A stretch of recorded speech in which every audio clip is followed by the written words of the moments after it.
السلام عليكم ورحمة الله وبركاته.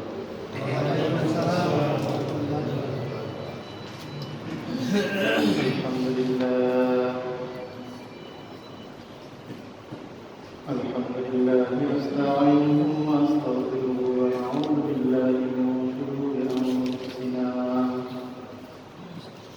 من يهد الله فلا مضل له ومن يضلل فلا هادي له.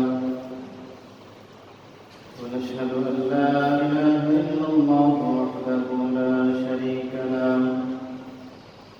ونشهد أن سيدنا وسندنا وحبيبنا ومولانا محمدا عبده ورسوله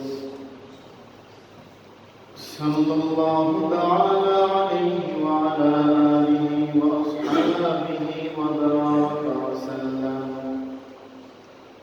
وبارك وسلم تسليما كثيرا. أما بعد فأعوذ بالله من الشيطان الرجيم. بسم الله الرحمن الرحيم. وقضى ربك ألا تعبدوا إلا إياه وبالوالدين إحسانا. إما يبلغن عندك الكبر أحدهما أو كلاهما فلا تقل لهما أف ولا تنهرهما وقل لهما قولا كريما. وقال النبي صلى الله عليه وسلم: من أصبح مطيعا لله في والديه أصبح له بابان مفتوحان من الجنة، وإن كان واحدا فواحدا. ومن أمسى لله عاصيا في والديه أصبح له بابان مفتوحان من النار، وإن كان واحدا فواحدا. قال رجل: وإن كان ظلمه؟ قال: وإن كان ظلمه وإن كان ظلمه وإن كان ظلمه، أو كما قال عليه الصلاة والسلام. شكرا محمد شفيع الإبراهيم. اللهم صل على محمد وعلى آل محمد كما صليت على إبراهيم وعلى آل إبراهيم إنك حميد مجيد. اللهم بارك على محمد وعلى آل محمد كما باركت على إبراهيم وعلى آل إبراهيم إنك حميد مجيد. الحمد لله। আল্লাহ তাআলার দরবারে অনেক শুকর যে মহান রব্বুল আলামিন আমাদেরকে পবিত্র জুমার নামাজ পড়ার জন্য মসজিদে একত্র হওয়ার তৌফিক দান করেছেন। আল্লাহ তাআলার শুকর আদায় করি আলহামদুলিল্লাহ। মুহতারাম হাজিরিন, আমি আপনাদের সম্মুখে পবিত্র কুরআনুল কারীমের সূরা বানী ইসরাঈলের 30 নম্বর আয়াত তেলাওয়াত করেছি। উদ্দেশ্য হলো আপনাদের সম্মুখে আজকে যে বিষয়টিকে উপস্থাপন করা, সেটা হলো সন্তানদের মা বাবার প্রতি করণীয়। মুহতারাম হাজিরিন, ইসলামের মধ্যে যতগুলো ইবাদত রয়েছে যেগুলাকে অবশ্যই করণীয় বলা হয়, যেমন নামাজ, রোজা, হজ, যাকাত, এইরকম একটি ইবাদত হলো মা বাবা। বলেন, এইরকম একটি ইবাদত কি? পবিত্র কুরআনুল কারীমের আল্লাহ তাআলা 15 জায়গায়, বলেন কত জায়গায়? 15 জায়গায় মা বাবার কথা নিয়ে আসছেন। এবং এমন ভাবে আল্লাহ তাআলা নিয়ে আসছেন যে চিনার সাথে সাথেই রেখেছেন, কথাগুলা দূরে রাখেন। কেমন রাখছেন? যে আল্লাহ তাআলার ইবাদত করো, তোমার মা বাবার আনুগত্য করো। খুব গুরুত্বপূর্ণ বিষয়, দূরে রাখেন নাই। কি বলতেছেন? একেবারে কাছে রাখছেন। আল্লাহ তাআলার ইবাদত করো, মা বাবার আনুগত্য করো। আজকে এই বিষয়টা আপনাদেরকে বোঝানোর জন্য আমি সূরাতুল বনী ইসরাঈলের 30 নম্বর আয়াত তেলাওয়াত করেছি। এই আয়াতের শাব্দিক অনুবাদ আমরা জেনে ইনশাআল্লাহ তার ব্যাখ্যা বিশ্লেষণ সামনে আসব। আল্লাহ তাআলা এই আয়াতের মধ্যে বলেছেন, ওয়া ক্বাদা রাব্বুকা আল্লা তা'বুদু ইল্লা ইয়্যাহু ওয়া বিল ওয়ালিদাইনি ইহসানা। ওয়া ক্বাদা রাব্বুকা, তোমার প্রভুর পক্ষ থেকে চূড়ান্ত সিদ্ধান্ত, তোমার প্রভুর পক্ষ থেকে আমি আদেশ করতেছি, আমি আল্লাহ তোমাদেরকে আদেশ করতেছি। কোন আল্লাহ? প্রতিপালক রব, যিনি তোমাকে সৃষ্টি করেছেন, ওই আল্লাহ তোমাদেরকে আদেশ করতেছেন, আল্লাহ তা'বুদু ইল্লা ইয়্যাহু, আল্লাহ তা'বুদু, তোমরা ইবাদত করবে না, তবে করবে তা'বুদু ইল্লা ইয়্যাহু, কারো ইবাদত করবে না, একমাত্র ইবাদত করবে আমি আল্লাহ। বলেন একমাত্র ইবাদত কার করবো আমরা? একমাত্র ইবাদত আল্লাহর। এই কথা প্রতিদিন আমরা প্রত্যেক নামাজের প্রত্যেক রাকাতে আল্লাহর সাথে অঙ্গীকারবদ্ধ করি। ইয়্যাকা না'বুদু ওয়া ইয়্যাকা নাস্তাঈন। বলেন ইয়্যাকা না'বুদু ওয়া ইয়্যাকা নাস্তাঈন।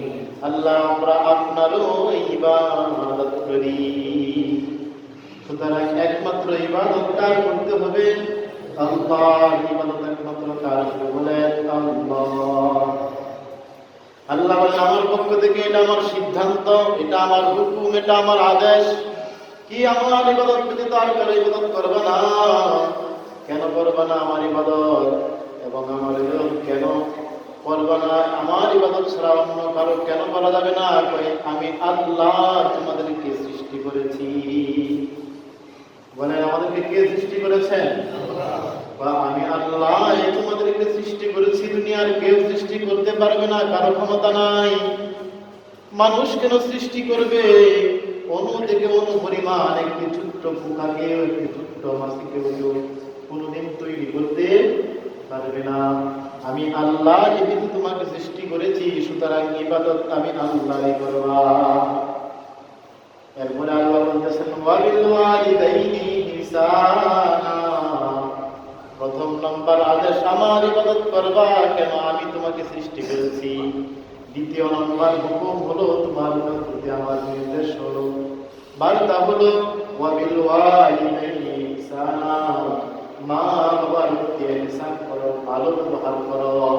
কেন করবা? আমি আল্লাহ সৃষ্টি করেছি, এজন্য আমার ইবাদত করবা। আমি আল্লাহ তোমাদেরকে তোমার মা বাবার মাধ্যমে দুনিয়াতে জন্ম দিয়েছি, মা বাবার প্রতি ইহসান করবা। কত সুন্দর বিষয়। আমি আল্লাহ সৃষ্টি করেছি, এজন্য কার ইবাদত করবা? আমি আল্লাহ। তোমার মা বাবা তোমাকে জন্ম দিয়েছেন, এজন্য তার কি করবা? ইহসান, সৎ আচরণ, ভদ্র ব্যবহার, দয়া, সব কিছু করবা তোমার মা বাবা। তাহলে আল্লাহর ইবাদতের পরে কার আনুগত্যের কথা বলছেন? বলেন মা বাবার প্রতি ইহসান করা। মুফাসসিরিন কেরাম অনেক ব্যাখ্যা করেছেন যে রব্বুল আলামিন মা বাবার ইবাদতের কথা তিনার ইবাদতের সাথে কেন নিয়ে আসলেন। প্রথম নম্বর ব্যাখ্যা এটা হলো যে আল্লাহ সৃষ্টি করেছেন, এই জন্য ইবাদত তার জন্ম দিয়েছেন, মা বাবা, এবং ইহসান হবে মা বাবার প্রতি। দুই নম্বর হলো রব্বুল আলামিন বান্দাকে যে পরিমাণ ভালোবাসেন, পৃথিবীর আর কেউ তত পরিমাণ কেউ ভালোবাসতে পারবে না। হাদিসের মধ্যে আছে, আরহামুল্লাহু লিইবাদিহি লিওয়ালিদিহা, আরহামুল্লাহু লিইবাদিহি লিওয়ালিদিহা। রব্বুল আলামিন বান্দাকে এত ভালোবাসেন যে একজন মা বাবা ততটুকু ভালোবাসতে পারে না। তাহলে বলেন আমাদেরকে সবচেয়ে বেশি ভালোবাসেন কে? আল্লাহ। বলে আমাদেরকে সব থেকে বেশি কে ভালোবাসেন? তিনি হচ্ছেন আমাদের সৃষ্টিকর্তা আল্লাহ। কেনই না তিনি আমাদেরকে এহসান ভালোবাসবেন না? তিনি নিজেই তো ভালোবাসা নিয়ে আমাদেরকে সৃষ্টি করেছেন। আল্লাহ তাআলা যেমন বান্দাকে বেশি ভালোবাসেন, ভালোবাসার কারণে বান্দার থেকে কোনো পরিশ্রম নেন নাই। বান্দা বাতাস গ্রহণ করে অক্সিজেন নেয়, আল্লাহ দেওয়া বান্দার কোনো কিছু আল্লাহ তাআলা বান্দার কাছে চাই না। বান্দা যেমন পৃথিবীতে সবচেয়ে যেমন বেশি বান্দাকে আল্লাহ তাআলা বেশি ভালোবাসেন, বা আল্লাহ তাআলার পরে রাসূলের পরে সবথেকে বেশি তাকে ভালোবাসেন, সেটা হচ্ছে মা বাবা তার সন্তানকে। পৃথিবীর মধ্যে মা বাবা সন্তানকে যে পরিমাণ ভালোবাসে, সন্তানের প্রতি যে পরিমাণ স্নেহ মায়া মমতা করে, ওই পরিমাণ স্নেহ মায়া মমতা পৃথিবীতে আর কেউ করতে পারে না। তারা আল্লাহ তাআলা যেমন সবচেয়ে বেশি ভালোবাসেন, আল্লাহর পরেই যেমন সবচেয়ে বেশি মা বাবা তার সন্তানকে ভালোবাসেন। এই ভালোবাসার কারণে রব্বুল আলামিন ইনার ইবাদতের সাথে সাথে মা বাবার আনুগত্যের কথা তুলে ধরেছে। মুহতারাম হাজিরিন, একজন মা বাবার প্রতি, একজন মা বাবা যদি সন্তানের প্রতি ভালোবাসা না থাকে, ভালোবাসা বেঁধে রেখে সন্তানকে লালন পালন করা, সন্তানকে গর্বে ধারণ করা সম্ভব নয়। সূরা লুকমানের মধ্যে আল্লাহ তাআলা বলতেছেন, وَقَضَى رَبُّكَ أَلَّا تَعْبُدُوا إِلَّا إِيَّاهُ وَبِالْوَالِدَيْنِ إِحْسَانًا। সূরা বনী ইসরাঈল আয়াত।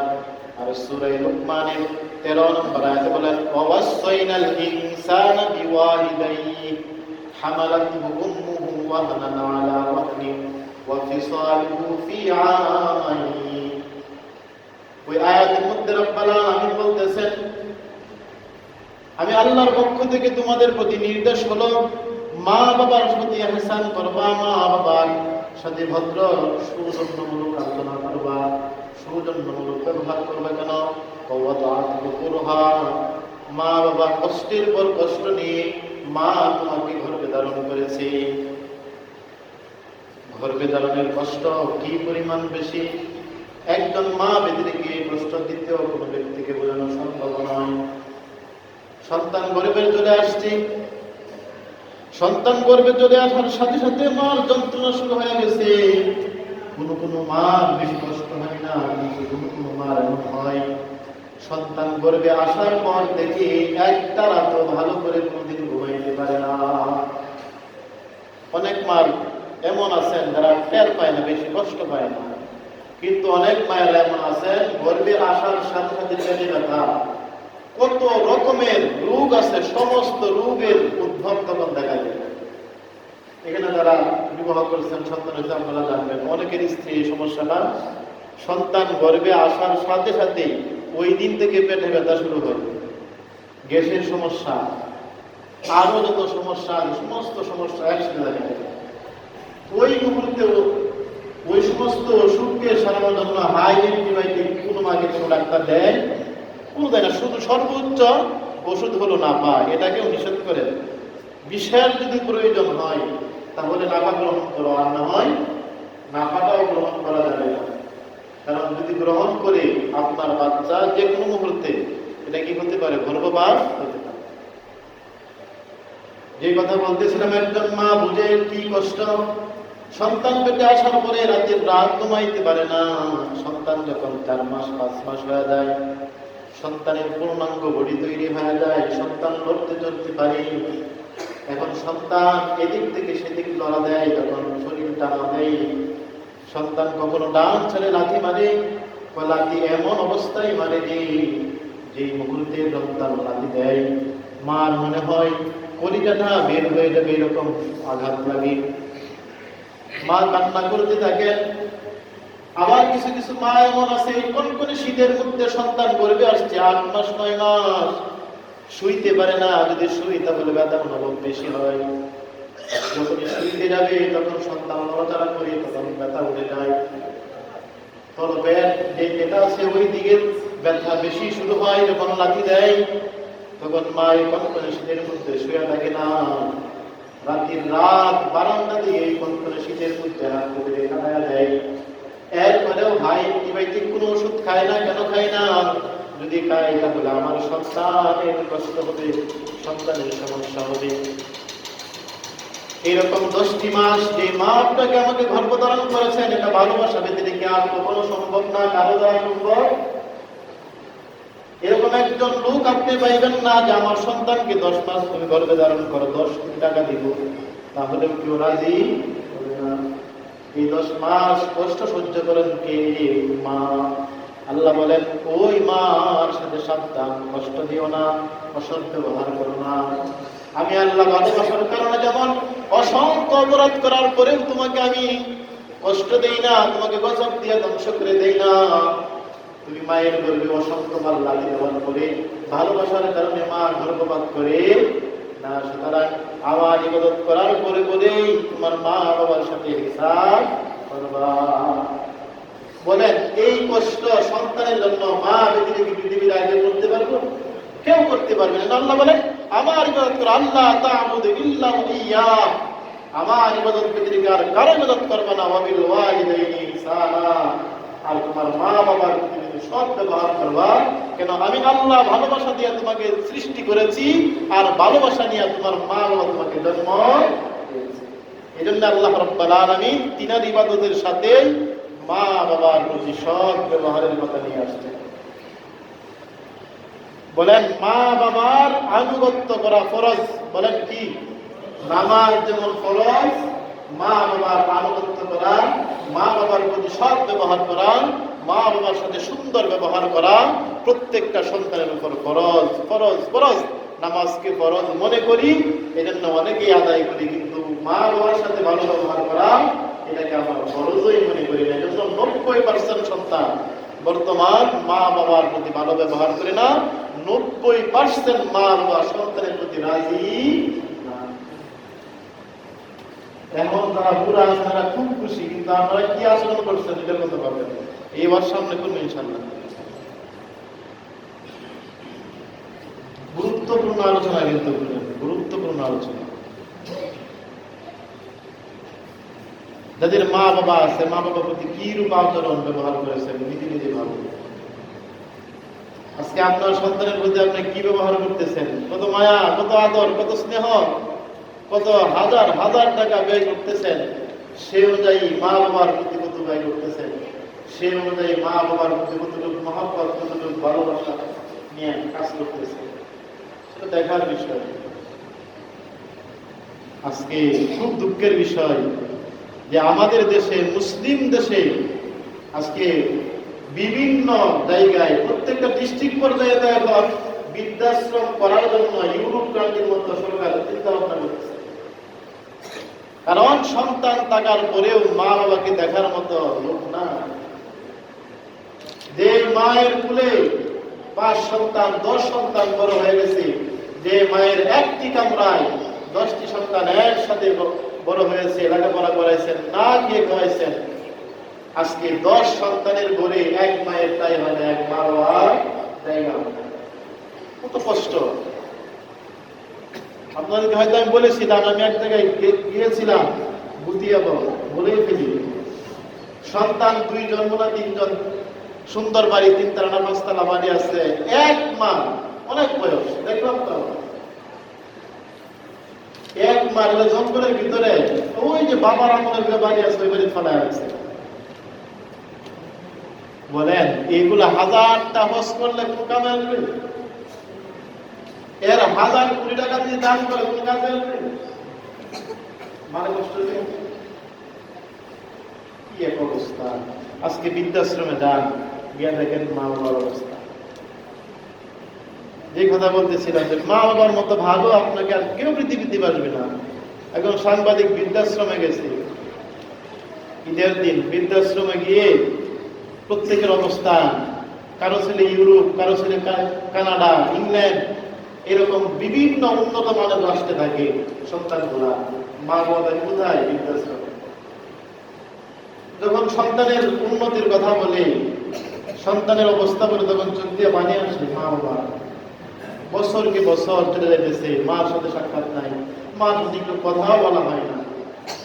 শেষ পর্যায়ে যখন সাংবাদিক বলে এই সমস্ত সন্তান তো দুনিয়াতে নাই গেল, আপনার কাছে বদদোয়া করেন, বলেন তখন কি মা সন্তান বদদোয়া করবে? এত আল্লাহ তাআলা ভালোবাসা দিচ্ছেন, ও যেখানেই থাকুক, আমাকে না দেখুক, আল্লাহ তাআলা তাকে যেন ওখানে ভালো রাখে, শান্তি দেয়। মোহতারাম হাজিরিন, নামাজ পড়া যেমন ইবাদত, দান সদকা যেমন করা ইবাদত, মা বাবার সাথে ভালো ব্যবহার করা ইবাদত। এই কথাটা ঢোকার মাথায়, এতটুকু কথা যদি আপনাদেরকে আমি বুঝাইতে পারি, আর ওয়াজের দরকার নাই এই বিষয়ে। বলেন ইবাদত, নামাজ পড়া যেমন ফরজ, রোজা রাখা যেমন ফরজ, অন্য অন্য যে সমস্ত ইবাদত আছে, কুরবানি করা এর থেকে আরো উন্নত মানের। এটা কুরবানি তো ওয়াজিব, মা বাবার সাথে সদ্য করাটা ফরজ, এটা একটা ইবাদত। বলেন এটা একটা কি ইবাদত? সামনে অনেকগুলো হাদিস আমি আজকে নিয়ে আসছি আপনাদের সামনে, এগুলো পড়ে শোনাবো। এতটুকু কথা ঢুকান যে মা বাবার সেবা করা ইবাদত, মা বাবার পিছনে টাকা খরচ করা সদকা করার থেকে ডবল সওয়াব।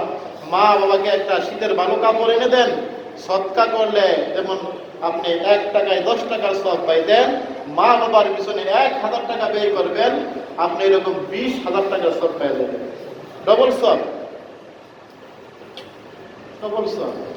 এজন্য মেরে মুহতারাম হাজিরিন, মা বাবা হচ্ছে আপনার আমার জন্য পৃথিবীর মধ্যে সর্বশ্রেষ্ঠ নিয়ামত।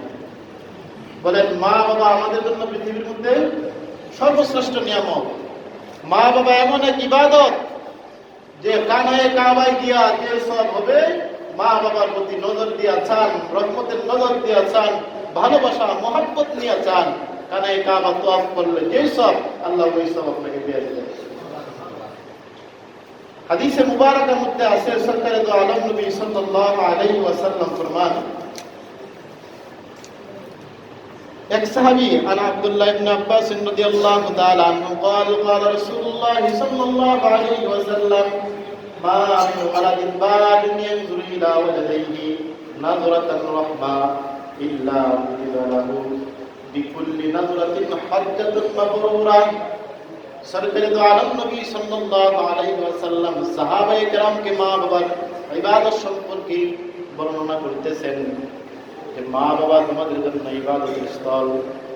হাদিসে মুবারকের মধ্যে আছে, সরকারে দো আলম নবী সাল্লাল্লাহু আলাইহি ওয়াসাল্লাম ফরমান, তোমার মা বাবা তোমার জন্য হয় জান্নাত অথবা তোমার জন্য জাহান্নাম। রাদিয়া রাব্বি ফি রাদিয়াল ওয়ালিদি ওয়া সাখাতা রাব্বি ফি সাখাতাল ওয়ালিদ। ওই তোমার জন্য মা বাবা জান্নাত, যদি মা বাবাকে খুশি রাখো আল্লাহ খুশি হয়ে যায়, আর মা বাবা যদি তোমার উপর নারাজ হয়ে যায়, আরশে আজিমের ওয়ালা আল্লাহ তোমার উপর নারাজ হয়ে যাবে। মা বাবাকে খুশি রাখো, আল্লাহ খুশি হয়ে যাবেন। মা বাবা সন্তুষ্ট, তোমার জান্নাত তৈরি। মা বাবা সন্তুষ্ট, হাজার ইবাদত, হাজার কোটি টাকা দান করলে তোমার জন্য জান্নাতের রাস্তা বন্ধ হয়ে যাবে, জাহান্নামের দরজা খুলে যাবে। হাদিস, এগুলো নিজে কথা বলতেছি না। قال النبي صلى الله عليه وسلم من أصبح مطيعا لله في والديه أصبح له بابان مفتوحان في الجنة। সরকারে দো আলম নবী সাল্লাল্লাহু আলাইহি ওয়াসাল্লাম বলেন, মান আসবাহা মুতিআন লিল্লাহি ফি ওয়ালিদাইহি, যে সন্তান আল্লাহ তাআলার আনুগত্য করার সাথে সাথে মা বাবার আনুগত্যের মাধ্যমে মা বাবাকে খুশি রাখে, এই খুশি অবস্থায় যদি সে রাত্র যাপন করে, রাত্রের সূর্য, রাত্রের চন্দ্রটা যখন অস্তগামিত হয়ে সূর্য উদয় হবে, আসবাহা সকাল হওয়ার সাথে সাথে বাবান মাফতুহান মিনাল জান্নাহ, রব্বুল আলামিন ওই আনুগত্যশীল সন্তানের জন্য জান্নাতের 2টা দরজা খুলে যাবে। যদি কি থাকে, মা বাবার যে আপনার উপর সন্তুষ্ট থাকে, আল্লাহর আনুগত্যের পর মা বাবার আনুগত্য, আল্লাহর ইবাদতের পর মা বাবার সাথে সৎ ব্যবহার করে যদি রাত্রিটা অতিবাহিত করে, রাসূল বলেন সকাল হওয়ার সাথে সাথে আসবাহা লাহু বাবান মাফতুহান মিনাল জান্নাহ, আল্লাহ সকাল হওয়ার সাথে সাথে তার জন্য জান্নাতের 2টা দরজা খুলে দেয়। বলেন এর থেকে বড় ইবাদত আর কোথায় পাইবেন? এজন্য বলেন পৃথিবীর মধ্যে সর্বশ্রেষ্ঠ নিয়ামত হলো কি বলেন? মা বাবা। বলেন কি? কত টাকা মা বাবার পিছনে খরচ করতেছেন? কত টাকা পরিবারের পিছনে, আপনার স্ত্রীর পিছনে খরচ করতেছেন, সন্তানের পিছনে খরচ করতেছেন, হিসাব করেন। আমি আমার ব্যক্তিগতভাবে বলি, আমি যখন আমার বাচ্চাদের জন্য কাপড় কিনি বা আমার পরিবারের জন্য, তখন আমি বাড়ির দিকে তাকাই, তাদের জন্য আমি কতটুকু কিনতে বা দিব, অটোমেটিক এটা আসে। আমি আমার শাশুড়ির জন্য যদি কাপড় কিনি, তাহলে শাশুড়িটা থেকে আমি 10 টাকা হলেও বেশি আমার মারটা রাখি। যদি মারে না দেই, তাহলে শাশুড়ি আমি দেই। মানে আমার বিবেক অটোমেটিক আসে যে আমি আমার মার জন্য কি করতেছি। আল্লাহু আকবার। রাসূল বলেন, ফাইন কানা ওয়াহিদান ফাওয়াহিদা। তোমাদের কারো মধ্যে যদি মা বাবার একজন বেঁচে আছে, তাহলে একটি জান্নাত আল্লাহ করে দেয়। ওয়া আমসা লিল্লাহি আসিয়ান ফি ওয়ালিদাইহি আসবাহা লাহু বাবানি মাফতুহানি মিনান নার। রাসূল ওয়াজ করতেছেন, আমার সাহাবারা শুনো শুনো, কোন সন্তান যদি মা বাবার অবাধ্য হইয়া, মা বাবাকে অসন্তুষ্ট চিত্তে রাত্র খাটানোর পরে সকাল হয়, সকাল হওয়ার সাথে আসবাহা লাহু বাবানি মাফতুহানি মিনান নার, রব্বুল আলামিন ওই সন্তানের জন্য জাহান্নামের 2টা দরওয়াজা খুলে দেয়। ফাইন কানা ওয়াহিদান ফাওয়াহিদা। শুধু মা বেঁচে আছে অথবা বাবা বেঁচে আছে, একজন অসন্তুষ্ট, তাহলে একটি জাহান্নামের দরওয়াজা খুলে যায়। ওই দিন যদি ওই সন্তান মারা যায়, তাহলে তার ঠিকানা হবে জাহান্নাম। তাহলে বলেন, মা বাবার ইবাদতটা কত বড়? মা বাবার সেবা করা, মা বাবাকে খুশি রাখা, এটা বড় ইবাদত। বলেন, মা বাবাকে খুশি রাখা কি ইবাদত? বলেন, মা বাবাকে খুশি রাখা কি? মা বাবার সেবা যত্ন করা কি? মা বাবার সেবা যত্ন করা কি?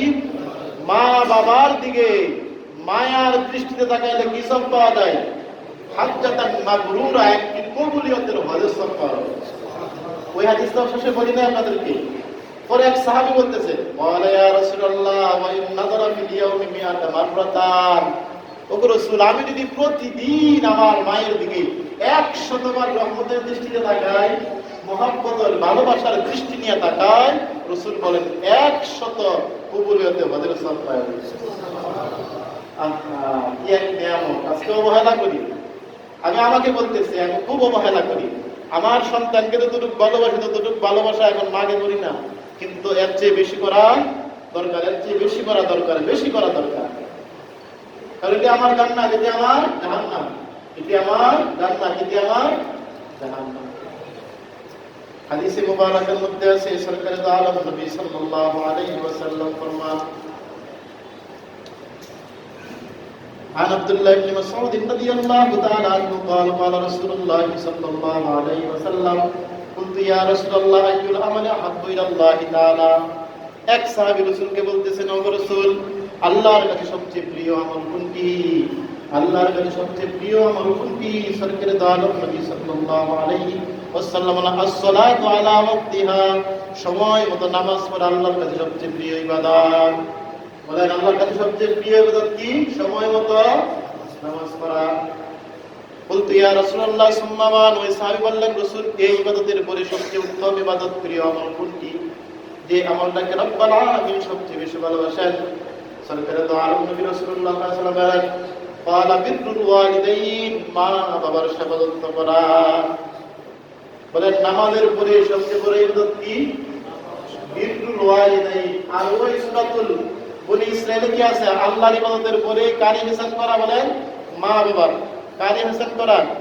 আর এখানে আল্লাহর ইবাদতের সবচেয়ে বড় ইবাদত হলো কি? নামাজ। সবচেয়ে বড় ইবাদত কি? বলেন, নামাজ। নামাজের পরে সবচেয়ে প্রিয় আমল কোনটি আল্লাহর কাছে? বলেন, মা বাবার সাথে ভালো ব্যবহার করা।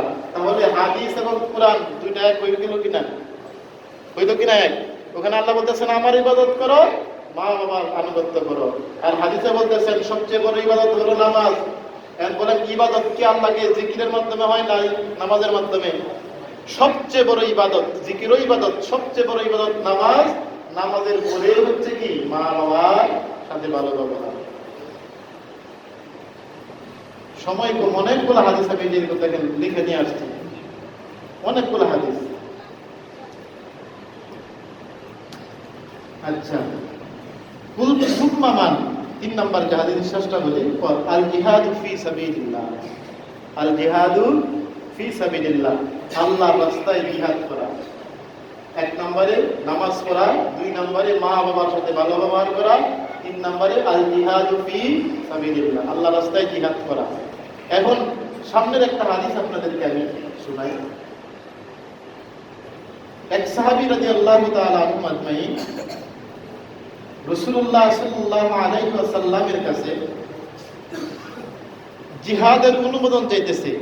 আযানতুলাহুল জিহাদ, সরকারে তো আলম নবী সাল্লাল্লাহু আলাইহি ওয়াসাল্লাম আলাকা উম্মুন, তোমার কি মা আছে কো আছে, কথা ফালজামহা, তুমি সেখানে যাও, তোমার মা বাবার ইবাদত তোমার জন্য সবচেয়ে বড় জিহাদ।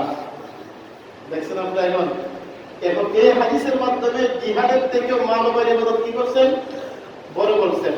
আর প্রথম হাদিসে নামাজের পরেই কি মা বাবার ইবাদত, জিহাদের আগে মা বাবা। কতগুলো হাদিস।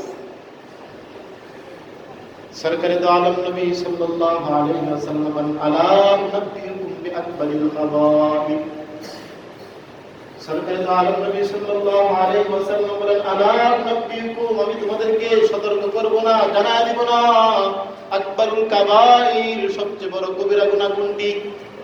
ও সালাসান, তিনটি গুনাহ সবচেয়ে বড়। বলেন কয়টি গুনাহ সবচেয়ে বড়? তিনটি গুনাহ সবচেয়ে বড়। এক নাম্বার আশিরকু বিল্লাহ, আল্লাহর ইবাদতের মধ্যে কাউকে শরীক করা। দুই নাম্বার হুকুকুল ওয়ালিদাইন, মা বাবার অবাধ্য হওয়া।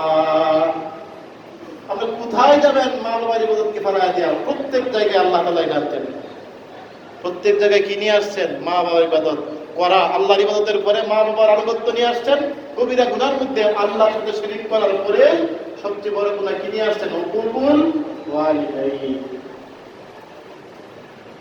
এই কথাগুলা কেন বুঝাইতেছি বলেন তো? হৃদয়ের ভিতরে নেন, না হয় এই ইবাদত, এই যে ওয়াজ চিল্লা পাল্লা করে কোনো লাভ নাই। আজকে যায়া মা বাবার কাপড়টা যদি আপনার স্ত্রীর কাপড়ের চেয়ে কম দামে হয়, মা বাবার জন্য আপনার স্ত্রীর কাপড়ের চেয়ে ভালো একটা কাপড় কিনে। মা বাবাকে বলেন না তোমার লাগে একটা কাপড় আনি, বউয়ে না করতো না, কিন্তু মা বাবা না, আমার দরকার নাই, তোমার টাকা পরে যাইব। কারণ মা একমাত্র নিঃস্বার্থ ভালোবাসে আপনাকে, বউয়ের স্বার্থর ভালোবাসা। বউ কি করে? আপনার মা জিগাইবেন না, আপনি দেখেন কি দরকার, কি কি প্রয়োজন মা বাবার। এটা আগামী সপ্তাহে আমি আলোচনা করব। জীবিত মা বাবার প্রতি সন্তানের 7টা হক, কয়টা হক আমি এখানে লিখে নিয়ে আসছি। এগুলো আজকে বলার সময়, এটা সময় হয়ে গেছে। এই আগামী সপ্তাহে ইনশাআল্লাহ আলোচনা করব। আজকে এতটুকু জানেন, বাড়িতে যাইবেন, আপনার পরনের কাপড়ের চেয়ে, আপনার স্ত্রীর কাপড়ের চেয়ে, আপনার সন্তানের কাপড়ের যে পরিমাণ কিনবেন, ওই পরিমাণ কাপড় মার জন্য কিনবেন। এটা ইবাদত। এটা কি বলেন? এটা ইবাদত। মরে গেলে পাইবেন না খুঁজা, সারা পৃথিবী খুঁজবেন, একজন মা নিজের মতো পাইবেন